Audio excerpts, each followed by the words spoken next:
terus berhalera, engkau terus cari kerjaan dan segala macam. Engkau nggak ingat dengan Tuhan. Kapan kau ingatnya? Hatta zurtum.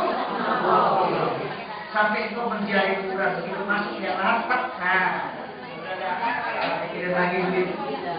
Nah, zaman sekarang ini zaman hedonisme namanya. Orang pengennya seneng aja bergaya, ya. Gak penting, gak penting ngobrol, gak penting gayanya dulu dah. Sekarang hedonis namanya. Ya, orang hedonisme prinsipnya adalah materialisme, Pak.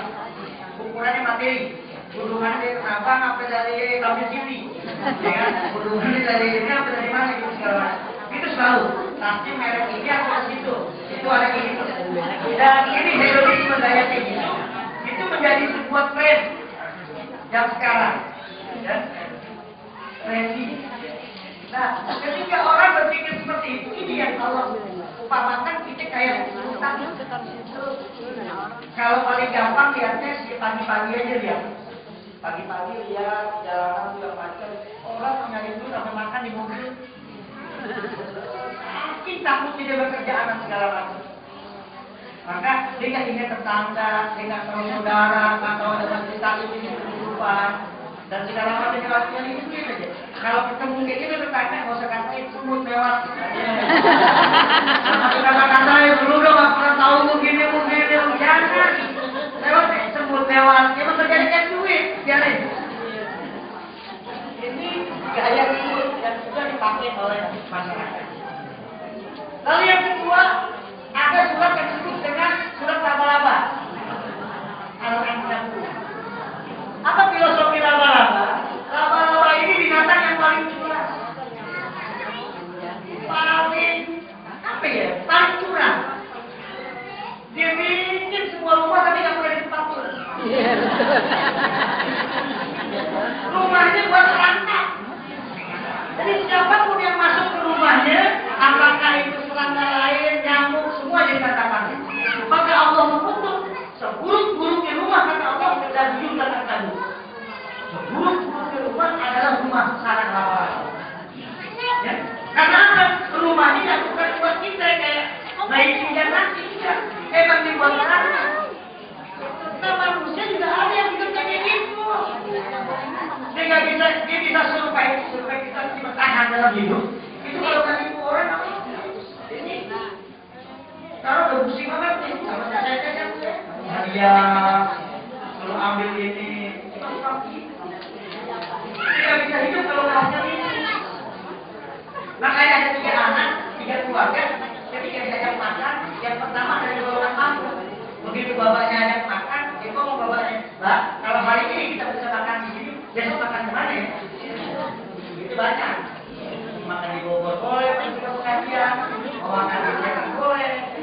Tapi kalau orang miskin, orang yang kurang mampu gitu, begitu dia makan, bapaknya ngomong, "Pak, hari ini kita bisa makan, besok makan apa ya?" Kalau bapaknya kayak laba-laba, anaknya yang ngomong, "Pak, hari ini baru kita makan siapa, besok kita makan siapa lagi ya?" Kalau hari ini kita bisa tipu siapa, besok tipu siapa lagi, Pak ya? Dan laba-laba itu bisa makannya bukan hanya di luar jenis, yang sejenisnya. Bahkan laba-laba betina itu bisa memakan laba-laba senjata walaupun habis sejam. Bayang. Sehingga dia makan darah daging sendiri. Nah, manusia juga ada yang ini itu saudara, masih di situ. Ada. Jangan dikatakan apa laba-laba gitu aja. Ya, kalau ada begitu saudara kita terus begini, duit, jadi nggak ada laba-laba lu. Nah, yang ketiga, ada orang juga yang berkesimpulan dengan gaya hidupnya adalah lebah. Ya, lebah itu dalam suratnya disebut dengan surat An-Nahl. Jadi yang pertama anak lu disebut Al-Ankabut, itu laba-laba, An-Nahl.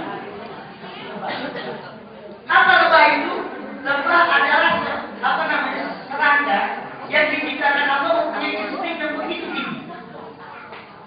Dia nggak mungkin makan kecuali makanan yang baik. Yang dimakan oleh lebah adalah saripan tubuhan. Nggak ada lebah atau sudah kacang goreng nggak, dia mau beli. Sari bunga yang dimakan oleh lebah, maka pohon itu akan berbuah dan yang lain. Dan semua pohon itu berharap akan lebah menghisap. Semua berebut. Yang kedua, lebah itu kalau bikin rumah nggak pernah ganggu orang lain.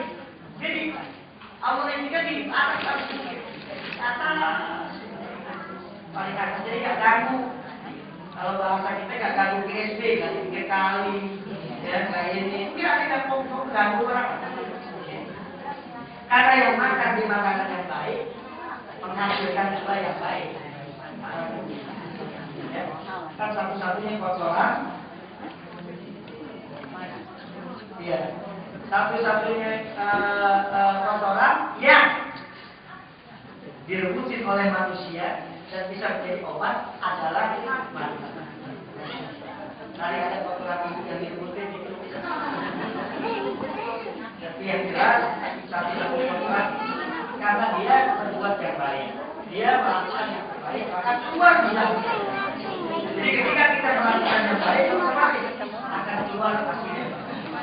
Inilah tiga hal yang kita ini selalu berkonsultasi dengan kita berpikir secara khusus dan semua yang dilakukan dalam sebuah kajian ini yang harus diterapkan. Kalau nggak kaji kan nggak ada. Nggak tahu. Kalau mau sekolah juga mahal juga waktunya. Bukan adanya saya tahu belum masih bisa, tapi waktunya. Kalau mau baca kan nggak perlu. Mendingan dengerin aja dah. Sambil tidur aja masih boleh. Dengerin, ya.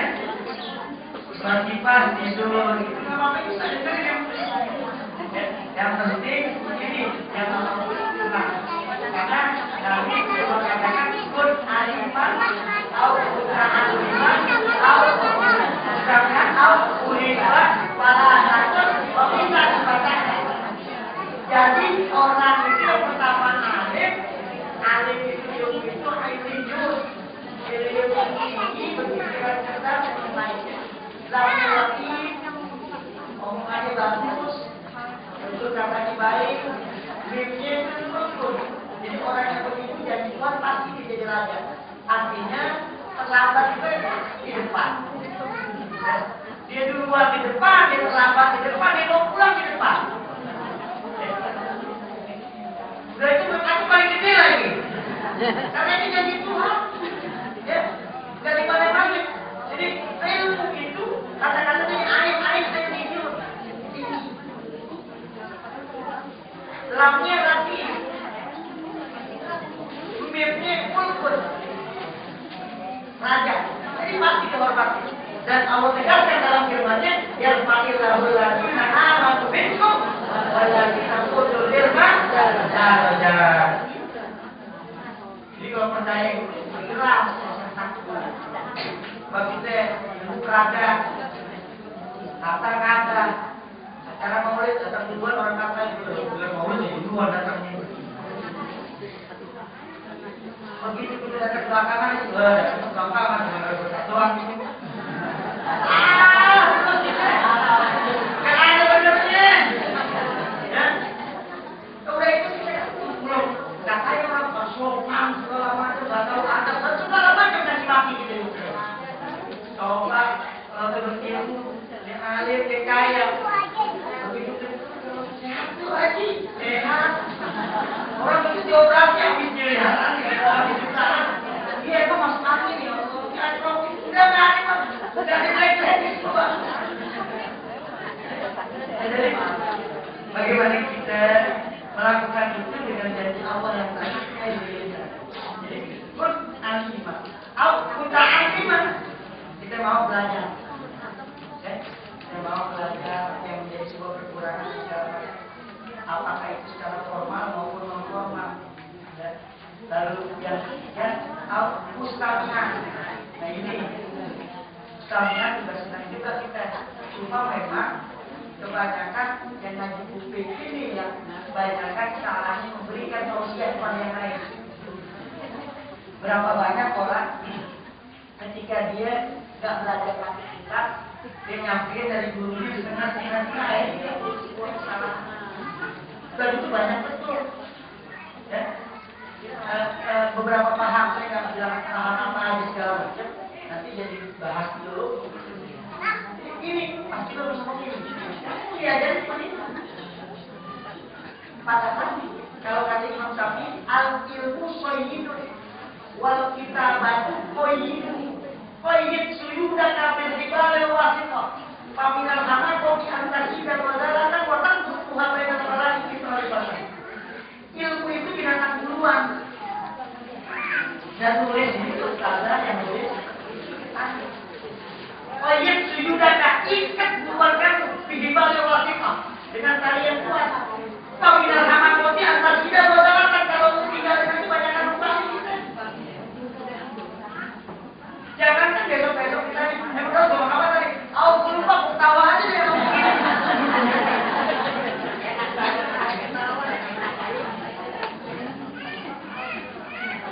Turuan yang kita itu masih bisa dibuat. Ada lah. Itu. Tapi juga kan nggak oke jadi bilang ayo cuma ada pulpennya yang tulisannya diganti. Tapi yang jelas nanti yang dikit ditulis. Itu disebut dengan Baik sudah kami ibadah wanita, paminan kanal, tidak wajar dan terlupa baik terlalu inilah yang mungkin apa yang banyak disampaikan oleh ulama-ulama kita, apa yang banyak disampaikan oleh guru-guru kita, mudah-mudahan bermanfaat buat kita, akan menimba kita dan yang lainnya.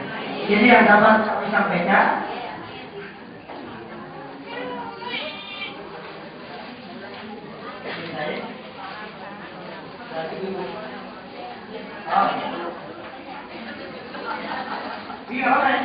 Kita bareng-bareng. Ini ada ajakan yang bagus.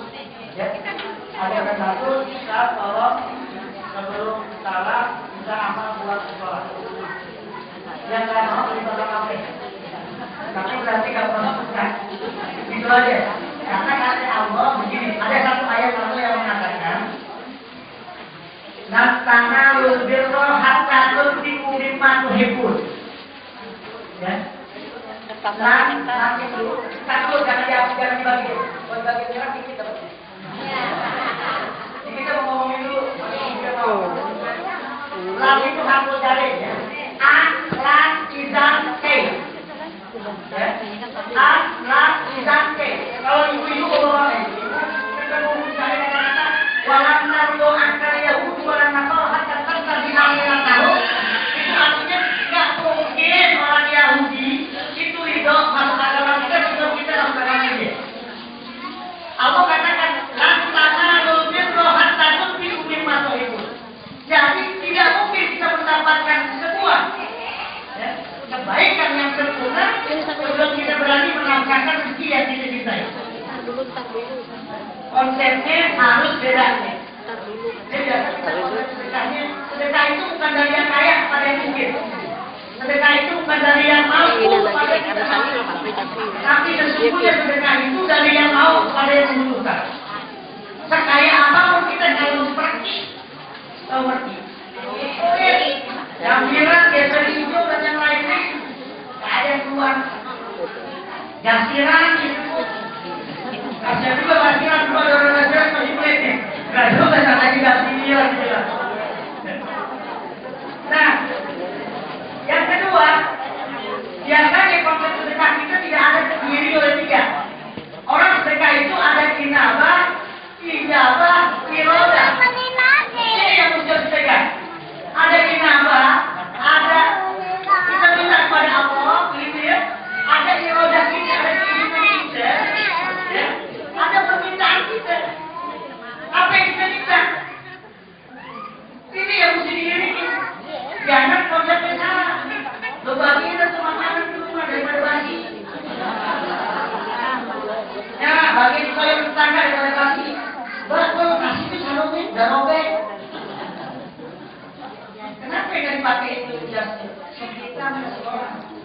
Makanya kalau ada pengumuman di kelurahan dibutuhkan pakaian bekas buat kebanjiran ini paling banyak yang ngasih.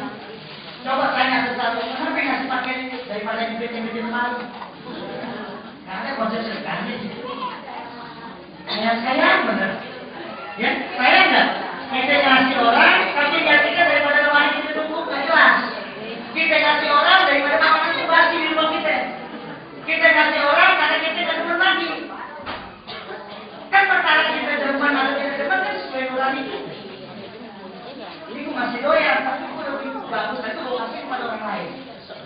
Jadi doain aja mudah-mudahan berkah dari orang ini namanya. Ya. Jangan tunggu gue kok mati dulu baru sedekah.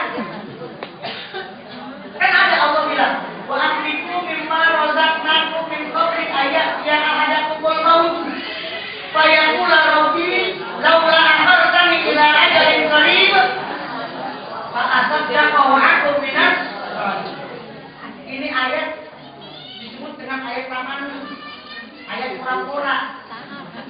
Ya. Orang-orang ini kan begitu sikap manusia. Jadi kata Allah, bersedekahlah engkau, berinfaklah engkau, itu sebelum akan ajar kepada kita. Lalu kita tawar negosiasi dengan Allah. Rabbi laula akhartani ila ajalin qarib fa asaddaq wa aqum minas shalihin. Ini mah sama aja orang Arab Baduy. Orang Arab Baduy paling kaya dulu di sini. Paling kaya, punya kebun banyak hektaran. Boleh orang soleh itu kebunnya. Dengan dia kelapa sendiri tak pernah nyuruh orang karena takut satu pagi dipetik. Begitu dipetik ke pohon kelapa ada angin topan yang begitu tinggi. Muter tuh angin topan ke kanan ke kiri ketakutan. Dipegang rangkaian pohon kelapa dibilang Allahu Akbar ya Allah. Selamatkan saya ya Allah. Malu saya kalau mati gara-gara pohon kelapa. Kalau main saya di sini malu. Kalau kau selamatkan saya ya Allah dari musibah ini, saya janji ya Allah ketemu. Yang dipegang sambil teriak ngomong-ngomong. Kalau dia selamat dari musibah ini, aku mungkin dengar mulai pelan-pelan. Ngomong lagi ya Allah, ya Allah, kalau kau selamatkan saya ya Allah dari musibah ini, saya janji ya Allah mau kami. Nanti udah mau kami dikit lagi ya Allah, terima kasih. Kalau kau kasih saya waktu lagi ya Allah, saya janji ya Allah, saya ngomong ayat. Begitu selesai, alhamdulillah ya Allah, selamat dan musibah ini. Jangan tunggu ayam lagi lupa. Kita. Rabbi laula akhartani ila ajalin qarib fa asaddaqu wa aqum minas shalihin. Ya Allah, kalau kau kasih waktu sedikit aja lagi ya Allah. Karena kau tahu begini begitu. Gak ada kita dikirim kontrakan di zaman itu mau sedekah. Ini janji kita kepada Allah. Fa asaddaqu wa aqum minas shalihin. Tapi nanti kalau udah begitu dekat-dekat omongan yang paling benar semua manusia itu kalau udah dikumpul hidupnya, ininya ajak ngomong dah. Nggak ada yang salah omongannya benar semua. Ini udah pakai oksigen. Ajak ngomong ya, Mbak yang ini jual foto udah pakai jual boleh. Dan ada artinya. Oleh karena itu, ketika Rasul pernah dapat satu korban lagi nongkrong lagi bersama sahabat. Lalu ada salah satu orang kaya di sana meninggal dunia, membayar korban yang terbaik kepada masyarakat. Lalu Nabi ambil korbannya, dikasih tahu kepada sahabat ini, nanti kata dia kasih sedekah korban pada masa saat hidup satu buah lebih baik ketimbang dia berhenti kita tidak mati. Satu biji kurma yang disedekahkan, ya, pada saat dia hidup maka lebih baik ketimbang dia mati baru. Ya udah, tinggal pilihan ibu semuanya, mana yang terbaik bagi kita, bima itu. Begitu ibu lihat dompetnya, ada yang 100.000, ada 50.000, ada 5.000, ada 1.000, mana yang bersedekah? Bima itu. Cuma jangan kita banyak kalau sedekah dikit, karena apa juga? Sedekah 1.000 kita banyak silakan. Tapi mudah-mudahan Allah Subhanahu Wa Taala terima amal baik. Niatnya jadi yang baik. Jadi kalau bareng-bareng nanti, ya. Ini yang dapat kami sampaikan. Mohon maaf. Ada nama wajah umat Assalamualaikum warahmatullahi wabarakatuh.